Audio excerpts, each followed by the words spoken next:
나는 언제 어떤 백신을 맞게 되나 궁금한 분들 많죠. 7월 세부 백신 접종 계획이 나왔습니다. 보건복지부 출입하는 정태진 기자와 자세한 얘기 알아보게 하겠습니다. 어서 오십시오.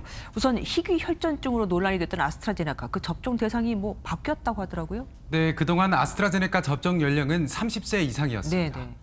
그런데 아스트라제네카 백신 접종 이후 혈전증으로 사망한 사례가 국내에서 처음 확인되면서 방역당국은 접종 연령 대상을 50세 이상으로 높였습니다.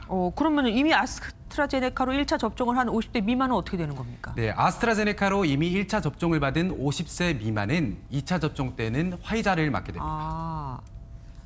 그러면 아스트라제네카로 1차 접종을 한 50세 미만 접종자는 앞으로 2차 접종 때는 화이자를 맞게 되면 아스트라제네카 1차 접종을 한 50세 이상은 어떻게 되는 겁니까? 2차도 아스트라제네카를 맞는 겁니까? 네, 1차 때 아스트라제네카로 접종을 받은 50세 이상은 2차 때도 아스트라제네카를 맞게 됩니다. 동일 백신 접종이 원칙이기 때문인데요. 그러나 아스트라제네카의 물량이 부족해서 교차 접종자 대상자로 이미 통보받은 89만 3천 명은 연령과 관계없이 화이자로 2차를 맞게 됩니다. 얼마 전에 아스트라제네카로 1차를 맞고 그다음에 2차를 화이자로 맞으면은 면역 효과가 제일 좋다라는 말이 있었는데 그러면은 이거 선택을 못 하니까 희비가 엇갈리겠습니다. 네, 그렇습니다. 하지만 시청자 여러분들께서 꼭 아셔야 할 것이 아스트라제네카로 2번 접종하든 화이자로 2번 접종을 하든 면역 효과는 충분합니다.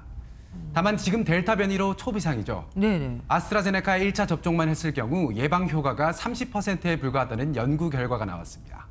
다시 말해서 어느 백신을 맞든 꼭 1차, 2차까지 접종을 끝내야 델타 변이도 막고 생명도 지킬 수 있습니다. 네.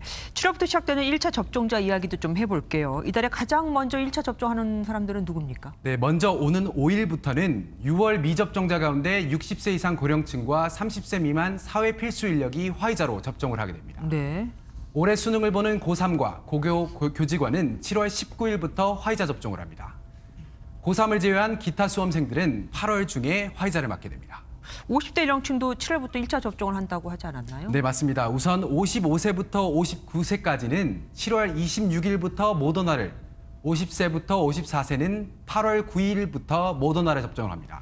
백신 접종자가 늘면서 5 접종 사례도 참 많이 나왔습니다. 대책이 나왔습니까? 상반기 5접종은 379건인데 많아요. 5접종을 막기 위해서 화이자는 보라색, 모더나는 빨간색, 아스트라제네카는 흰색, 얀센은 파란색으로 색깔을 구분했습니다. 접종 대상자는 옷 또는 손목에 백신 접종을 나타내는 색상의 스티커를 붙이고 담당 인력도 같은 색깔의 스티커를 부착해서 오인 접종을 방지하도록 했습니다. 맞는 사람이 또 맞추는 사람 다 똑같이 통일할 수 맞습니다. 있도록 했었군요. 알았습니다. 앞으로는 잘못된 접종이 없기를 바랍니다. 지금까지 정태진 기자와 함께했습니다.